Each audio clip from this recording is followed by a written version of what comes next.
Good morning everybody. सकाळी wake up झाले, मस्त फ्रेश होऊन चहा घेतला, मग त्याच्यानंतर पोहे बनवले होते. तर नाश्त्याला मी पोहे घेतले खायला. खूप बऱ्याच दिवसांनी मटर पोहे बनवले. त्यानंतर आम्ही निघालो होतो डॉक्टरकडे जायला. फायनली डॉक्टरकडे पोचलो. तिथं बरीच गर्दी होती. तर त्याच्यानंतर मी इथे खूप प्रचंड ऊन होतं, थंडी आहे, पण असं वाटतं की उन्हाळा खरंच सुरू झाला आहे का. प्रचंड गरम होत होतं. त्याच्यानंतर मी घरी आले. घरी आल्यानंतर आज मी तुम्हाला दाखवणार आहे की डाएटसाठी दलिया खिचडी कशी बनवतात. तर चला तुम्हाला दाखवते साहित्य. तर सगळ्यात आधी आपल्याला दलिया घ्यायचा आहे 1 वाटी.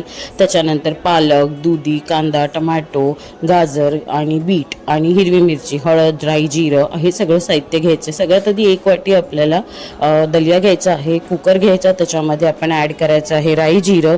ॲड झाल्यानंतर त्याच्यामध्ये हिरवी मिरची ॲड करायची. मग कांदा, टमाटो सगळ्या ज्या भाज्या कटिंग करून घेतल्या त्या टाकायच्या आहेत आणि एकजीव करून घ्यायचे. त्याच्यानंतर त्याच्यामध्ये हळद टाकून शिजवायला ठेवायचं आहे. नंतर फायनल लुक तुम्हाला दिसेलच. असं काय डाएटची खिचडी. फायनली दलिया खिचडी रेडी आहे.